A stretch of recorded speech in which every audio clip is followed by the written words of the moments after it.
Ecuador vivió su primera jornada de racionamiento de electricidad ante la grave sequía que se registra en el país. 6 provincias que están bajo estado de excepción desde el 30 de agosto por la violencia presentaron cortes del servicio durante la noche de este miércoles y la madrugada de este jueves. El apagón anunciado por el gobierno de Daniel Noboa el pasado domingo inicialmente sería de 8 horas. Sin embargo, el ministro de Energía, Antonio Goncalves, precisó que la suspensión del servicio sería menos horas y por sectores en el país cuya demanda de electricidad depende en un 70% de la generación hídrica.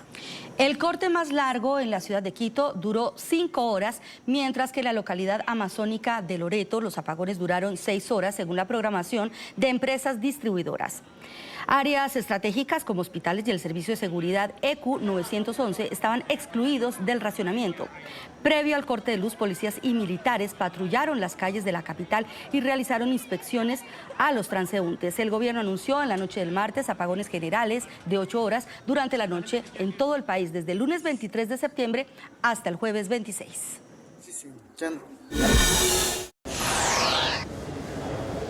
Ecuador ordenó apagones generales de 8 horas para enfrentar la peor sequía de los últimos 60 años que amenaza la operación de sus centrales hidroeléctricas. El gobierno precisó que los cortes de 8 horas se darán en todo el país desde las 22 horas locales entre el lunes 23 y el jueves 26 de septiembre. Para el ahorro de energía, el gobierno también dispuso el teletrabajo para el sector público el jueves y el viernes de esta y la próxima semana. Adicionalmente, el Ejecutivo encargó a los militares la seguridad de la represa de Mazar en el sur andino y que abastece de agua a un complejo de 3 hidroeléctricas. Unos 50 uniformados empezaron a entrenarse en Mazar sobre la operación de las hidroeléctricas. SELEC ha diseñado un plan de capacitación para que los miembros de las Fuerzas Armadas participen en la operación de las unidades de generación eléctrica.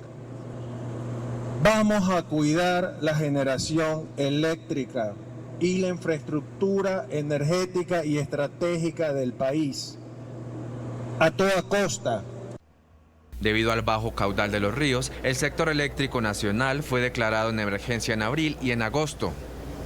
Ecuador enfrenta ahora un déficit energético de unos 1000 megavatios, de los cuales al menos 100 serán cubiertos con una barcaza de generación térmica contratada por el gobierno.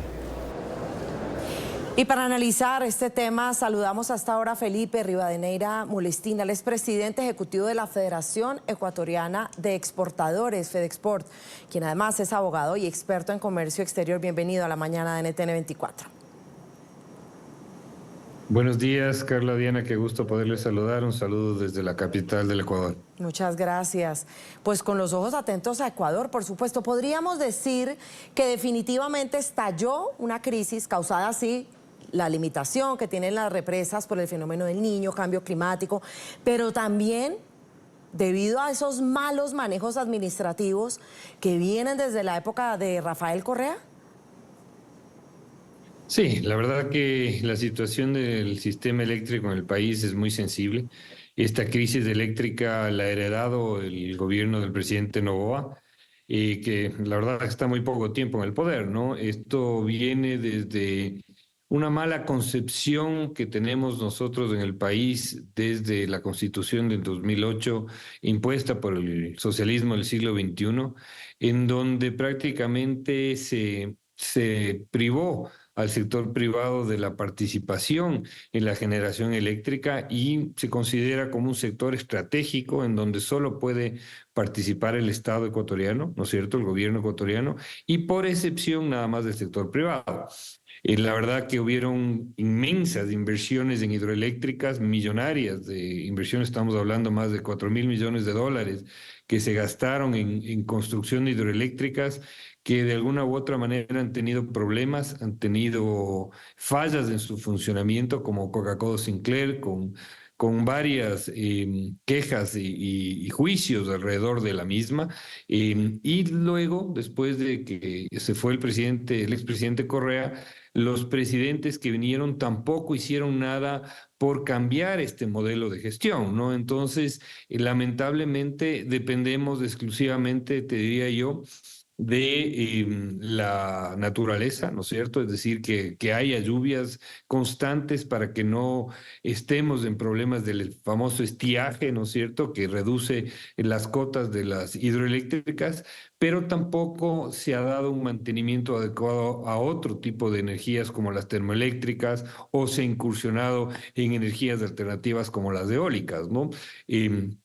Lamentablemente, en estos días, Colombia, que era quien nos estaba salvando de alguna manera a través de la venta de energía, no ha podido hacerlo porque también, entiendo yo, están con problemas también de suministro en virtud de esta sequía enorme, producto del fenómeno del Niño, que esta vez no llegó con inundaciones, sino que llegó con una gran sequía en toda la región. Nos hemos visto totalmente afectados, ¿no? Creo yo que este gobierno ha realizado esfuerzos enormes, pero no es suficiente. Lo que nosotros vemos es que requerimos una reforma muy profunda al sistema, buscar soluciones al corto plazo en el cual, de alguna manera, a través de reglamentos o resoluciones, se permita al sector privado participar de la generación en lo que pueda el sector privado hacerlo, y también buscar maneras de insisto, de buscar energías alternativas al corto plazo.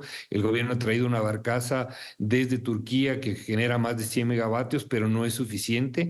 Y claro, esto nos hace ver que al corto plazo todo esfuerzo va a ser válido, pero no va a ser suficiente. Y estos cortes de energía seguramente van a generar muchas pérdidas económicas al sector productivo del país, ¿no?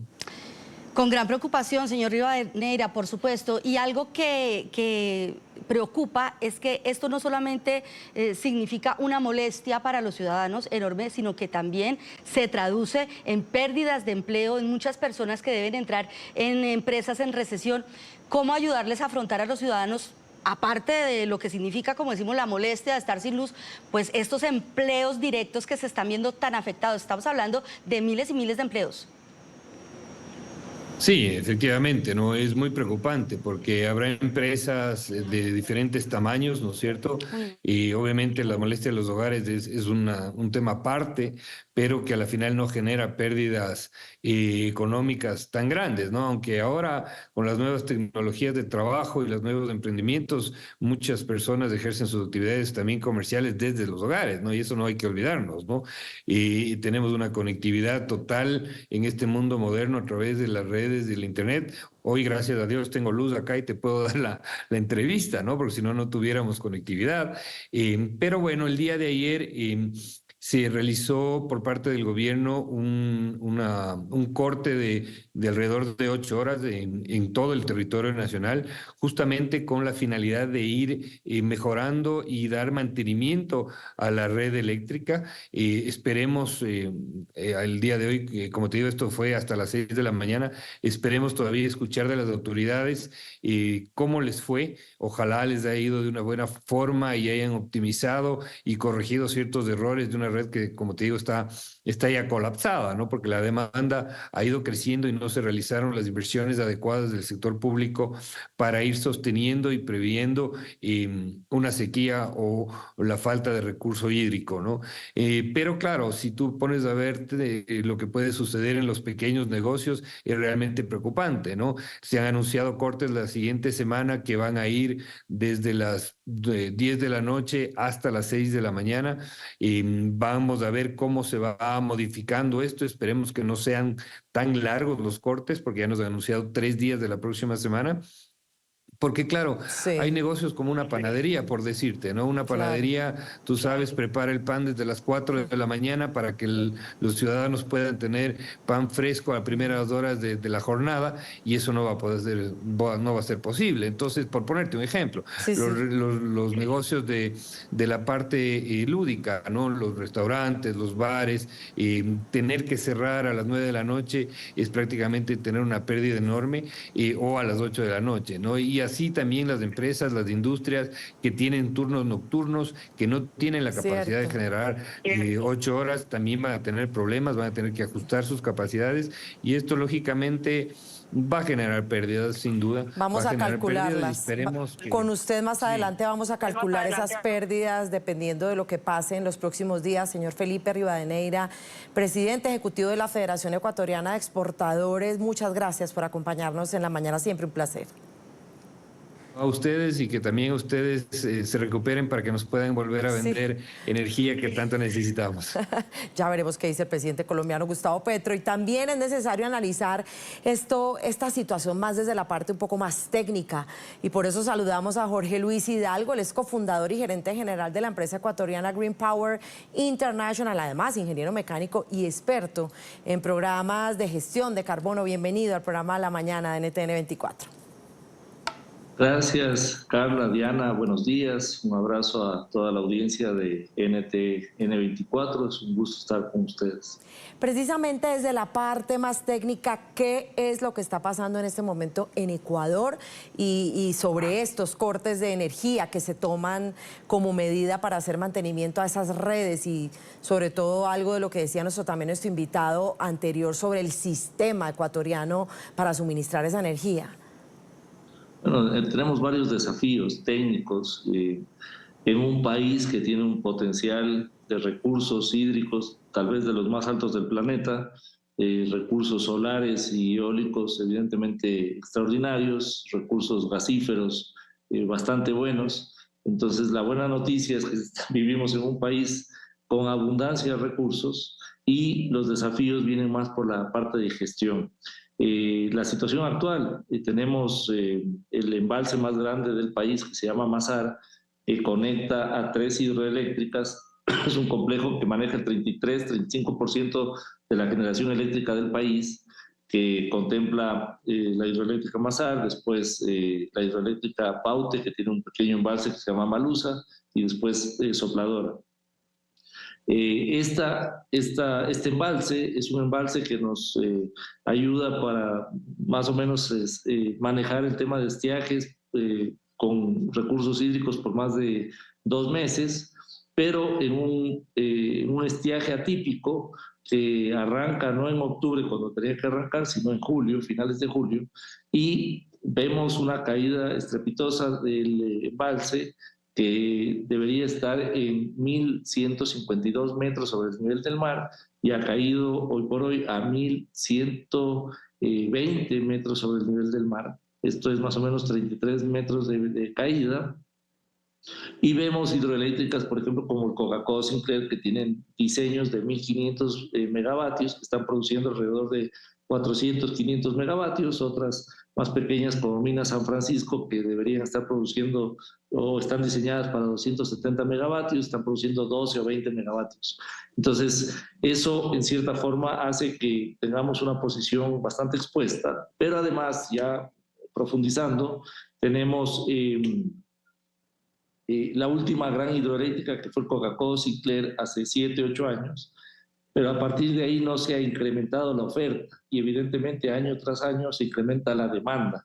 Y no solo porque la población aumenta, sino que per cápita aumenta la demanda porque consumimos más, la población consume más, existen ya mineras que se conectan, etcétera, etcétera. Entonces, en la parte técnica, eso es un poco lo que podemos analizar, pero también se debe analizar la parte económica. Bajo nuestro criterio, este es un desafío económico, porque el Ecuador, desde tal vez toda la vida, o no sé desde hace cuántos años, regala su energía.